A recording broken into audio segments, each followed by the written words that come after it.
Today's video is Chapter 6, Lesson 7, Similar Figures. We have two vocabulary words, similar and congruent. Similar means proportionate.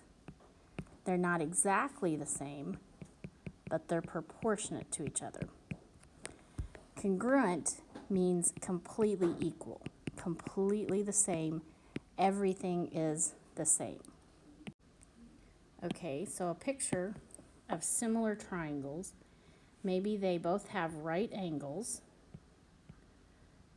but these sides are 4 and these sides are only 2. This side is 8, this side would only be 4. They're proportionate to each other. It's like I divided everybody by 2 or I multiplied everybody by 2. So they're proportionate. The angles match each other, but the sides are either twice as big, 3 times as big, 4 times as big. Congruent means everything is exactly the same. So if this is 4, and this is 8, this is 4, this is 4, and this is 8, they're exactly the same length on the sides and exactly the same angles. On the inside, everything is equal, everything is the same. Similar is like a big version and a mini-me. Congruent would be like twins. Everything is the same. Similar figures have corresponding parts. So I could have said corresponding sides or I could have said corresponding angles. But it means that they match up or they are similar to. Another way of saying it is they're in the same position. So angle A corresponds to angle X. They're in the same position, they're in the same spot. They are the matches to each other. Angle B corresponds to angle Y. Angle C corresponds with angle Z. The sides can also correspond. So this leg, AB, corresponds with this leg. But because I listed A first, I have to list X first, XY. The order is important.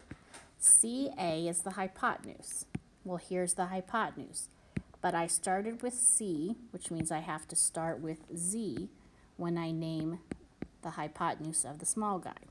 So ZX. I can't say XZ. If I start with C and go up to A, I start with Z and go up to X. The other leg, BC, corresponds with this leg down here, and because I start with the 90 degree and go out, I have to start with the 90 degree and go out. So I have to say segment YZ. Now, sometimes they won't give you the picture, but they'll say triangle ABC is congruent or similar to triangle XYZ. And in that case, you have to use the order that they tell you here. A matches X. A matches X. So even if they don't give you a picture to see, the first letters match each other. The middle letters match. The third letters match.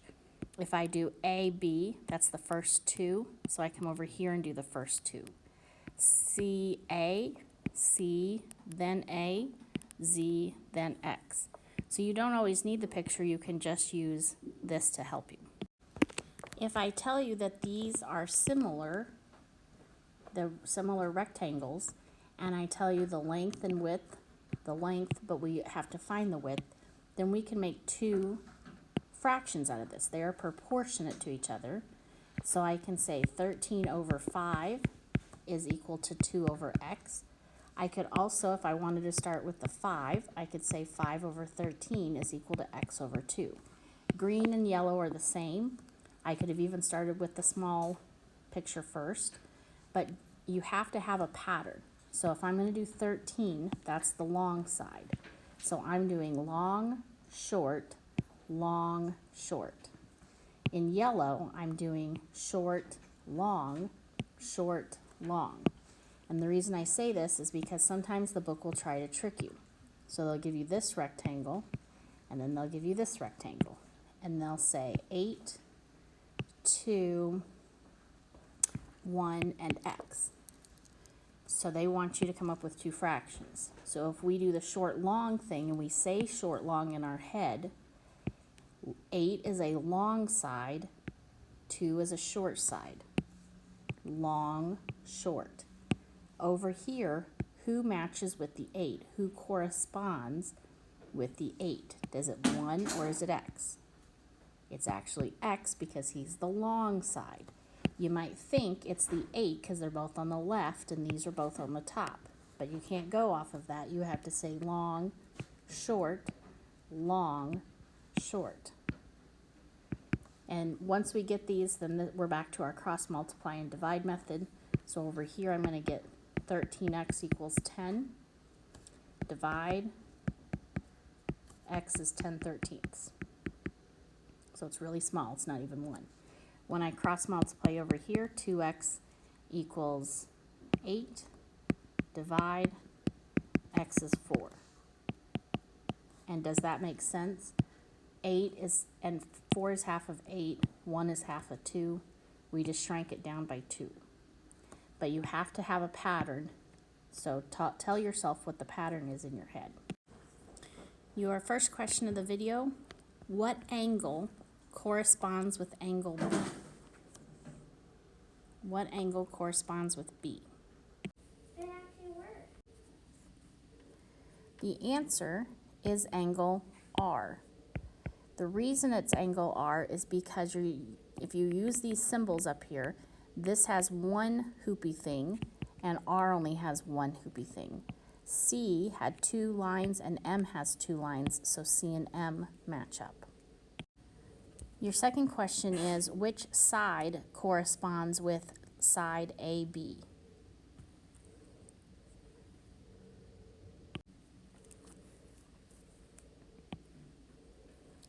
The side that corresponds with AB, so I'm going from A, which is the box, so I'm going to start at Q, which has the box, and I'm going to the B that has the 1 line, so I'm going to go to R, which has the 1 line. So it has to be QR in that order. Your final question, make 2 fractions, cross multiply and divide to find x. When you set up your 2 fractions, make sure you have a pattern to the 2 fractions.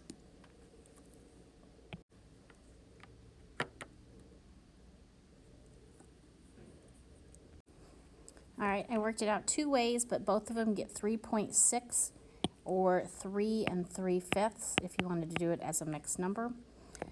So I did leg, hypotenuse, leg, hypotenuse. That was my pattern. Hypotenuse, leg, hypotenuse, leg. X is a hypotenuse that matches up with 12. So 12 and x have to be across from each other. 10 and 3 are both legs. They have to be across from each other.